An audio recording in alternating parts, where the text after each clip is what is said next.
बिस्मिल्लाहिर्रहमानिर्रहीम। मैं हनुमान सदीक और आज के लेक्चर में हम पढ़ेंगे equilibrium constant and its importance.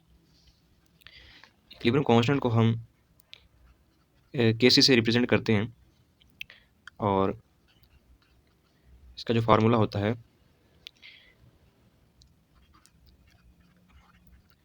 Products of concentration of product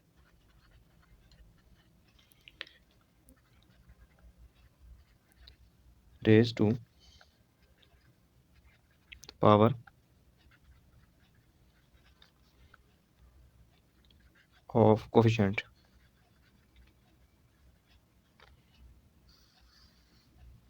divided by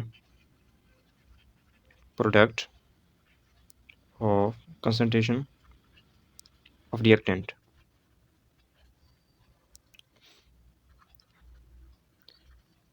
raise to the power of coefficient.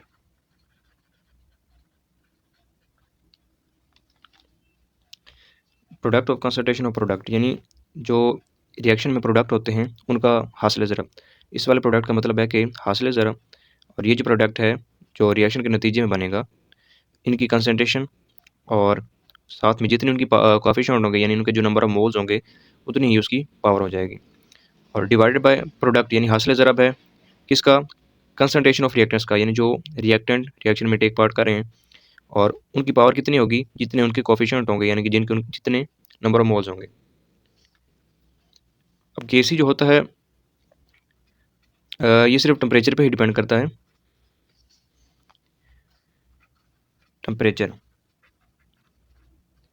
इसके अलावा ये ना तो रिएक्टेंट्स की जो कंसंट्रेशन होती है उसके ऊपर डिपेंड नहीं करता, चाहे जो सी मर्जी चीज़ें जो है वो रिएक्शन में टेक पार्ट कर रही हैं। और एक और चीज़ इंपॉर्टेंट ये है कि बटे से जो ऊपर वाली चीज़ होती है उसको हम न्यूमिरेटर कहते हैं, न्यूमिरेटर, और बटे के नीचे वाली जो होती है उसको हम डिनोमिनेटर कहते हैं। न्यूमिरेटर में जब हम केसी निकालते हैं तो न्यूमिरेटर में हमारे पास प्रोडक्ट होते हैं और डिनोमिनेटर में हमेशा ही रिएक्टेंट होंगे। अब हम एग्जांपल ले लेते हैं इसकी। कुछ रिएक्शन ऐसे होते हैं जिनमें प्रोडक्ट और रिएक्टेंट के जो नंबर मोल्स होते हैं वो इक्वल होते हैं और वहाँ पे जो केसी है उसका कोई भी यूनिट नहीं होता। फॉर एग्जांपल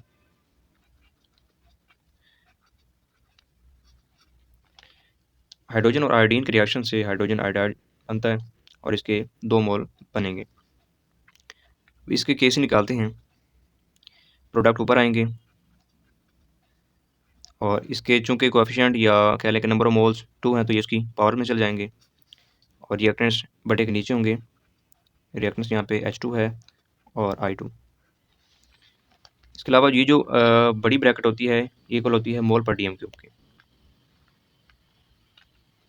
जब इसको रिमूव करेंगे मोल पर डीएम क्यूब और पावर चूँकि 2 है तो ऊपर 2 आ जाएगा और नीचे हाइड्रोजन की पावर एक ही है तो इसका सिंपली एक ही आ जाएगा मोल पर डीएम क्यूब और आयोडीन के लिए भी एक ही आ जाएगा मोल पर डीएम क्यूब। अब ये बटे के ऊपर जो है मोल पर डीएम क्यूब 2 टाइम है और बटे के नीचे भी 1 इसका और 1 इसका, यानी ये भी 2 हो जाएगा। तो 2 ऊपर और 2 नीचे ये कैंसिल आउट हो जाएंगे और यहाँ पे कोई भी यूनिट नहीं आएगा, नो यूनिट।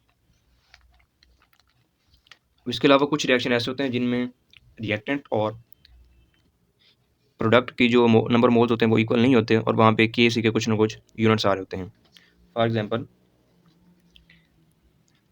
N2 और H2 एंड H3।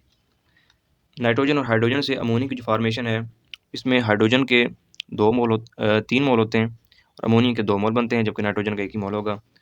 अब यहाँ पे हम के सी की वैल्यू निकालते हैं,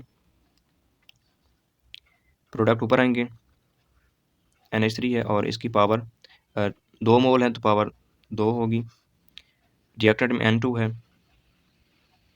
1 ही मोल है तो पावर 1 ही होगी। H2 3 मोल है तो पावर 3 होगी।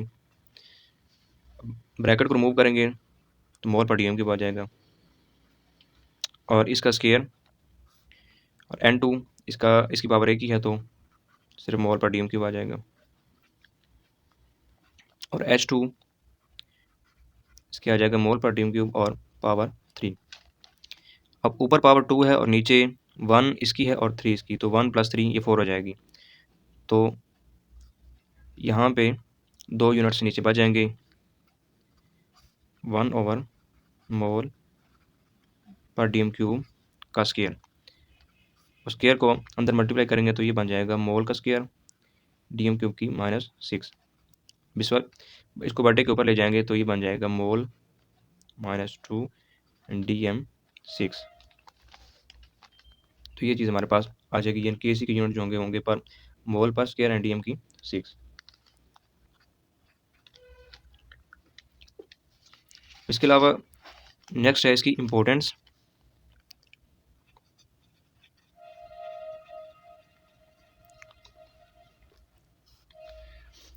अब केसी जो है ये यूज़फुल है, एक तो एक्सटेंट के बारे में बताता है, एक्सटेंट ऑफ रिएक्शन, दूसरा direction of reaction.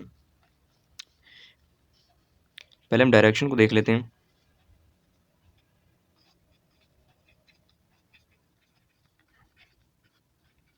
Direction of reaction,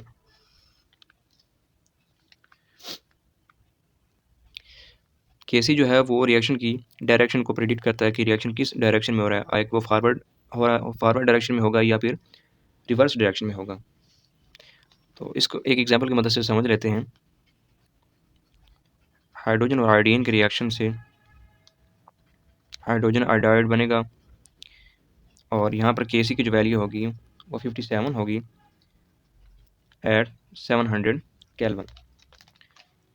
अब ये जो रिएक्शन है ये इक्विलिब्रियम की स्टेट है, यानी फॉरवर्ड रिएक्शन भी हो रहा है यहाँ पे और रिवर्स रिएक्शन भी हो रहा है, यानी जो रिएक्शन है वो इक्विलिब्रियम की स्टेट अटेन कर चुका है।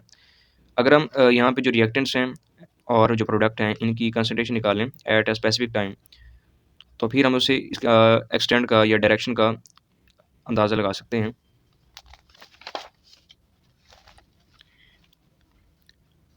फॉर एग्जांपल हम सपोज करते हैं कि जो हमारे पास H2 है, एट स्पेसिफिक टाइम इसकी जो कंसंट्रेशन है वो हमारे पास है 0.10 मोल पर डी एम क्यूब, और I2 है इसकी जो कंसंट्रेशन है 0.20 मोल पर d m cube, and HI इसकी कंसंट्रेशन है 0.40 मोल पर डी एम क्यूब। ये वाली वैल्यू जो हम पुट करेंगे रिएक्शन मिक्सचर में,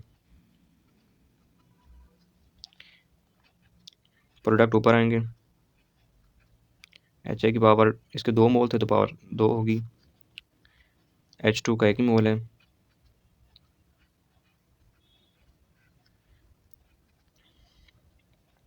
I2 यहाँ पे लिखेंगे QC रिएक्शन कांस्टेंट। HI की वैल्यू पुट करेंगे 0.40 ओवर H2 की वैल्यू है 0.10 एंड I2 की है 0.20 और यहाँ पे इसका स्केयर। जब इसको सॉल्व करेंगे तो हमारे पास आंसर आता है 8.0।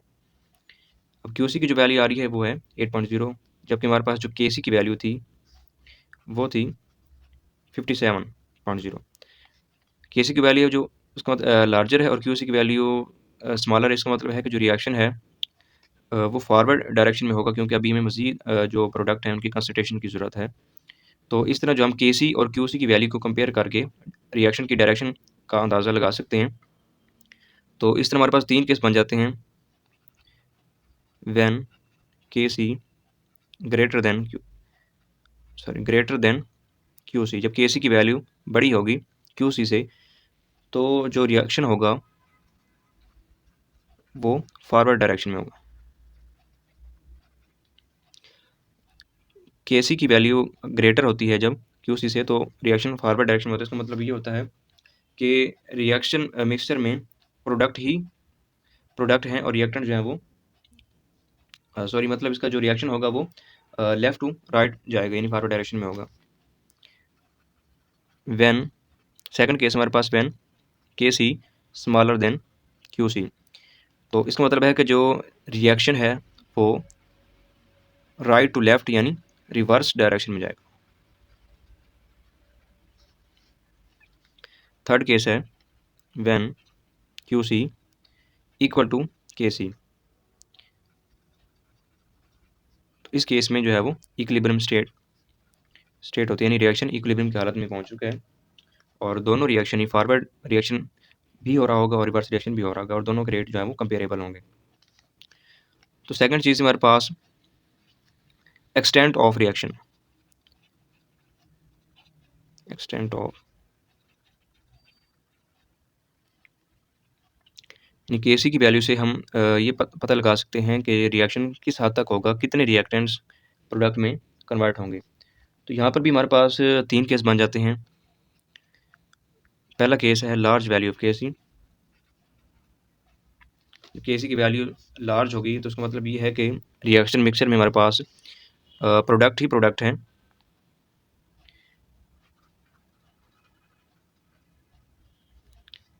प्रोडक्ट्स की जो कंसंट्रेशन है वो ज़्यादा है और जो रिएक्टेंट हैं, रिएक्टेंट की कंसंट्रेशन कम है यानी नेग्लिजिबल है।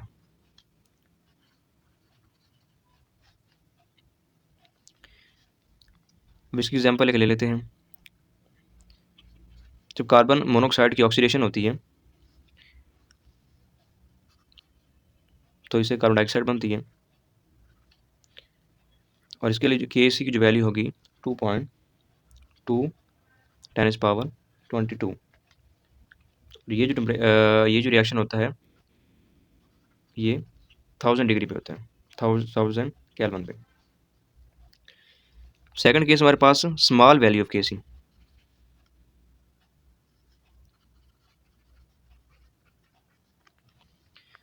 KC की वैल्यू स्मॉल होगी तो इसका मतलब ये है कि जो रिएक्शन मिक्सचर है उसमें रिएक्टेंट्स ज़्यादा हैं और प्रोडक्ट्स ना होने के बराबर हैं। यानी अभी रिएक्शन स्टार्ट हुआ था और थोड़े से रिएक्टेंट प्रोडक्ट में कन्वर्ट हुए थे और इक्विलिब्रियम इस्टेब्लिश हो गई थी। तो इस केस में जो है वो रिएक्टेंट्स की कंसंट्रेशन ज़्यादा होती है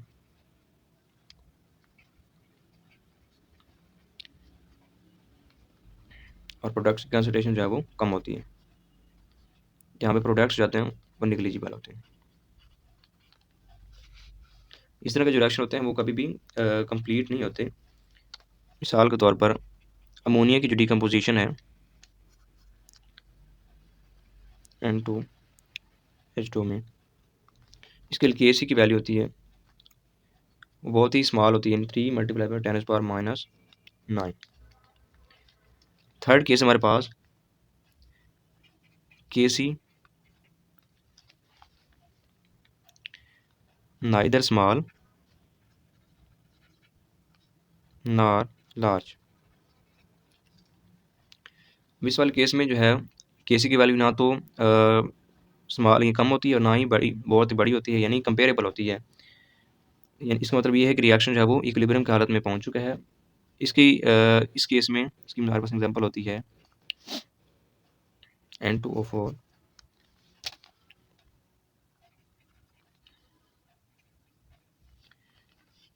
अब इस रिएक्शन में जितने भी ये जो डिकम्पोजिशन रिएक्शन है इसमें जितने रिएक्टेंट प्रोडक्ट में कन्वर्ट हो रहे हैं उतने ही प्रोडक्ट रिएक्टेंट, यानी फॉरवर्ड और रिवर्स रिएक्शन का जो रेट है वो कंपेरेबल है। और इसके लिए जो KC की वैल्यू होती है वो हमारे पास है 0.211।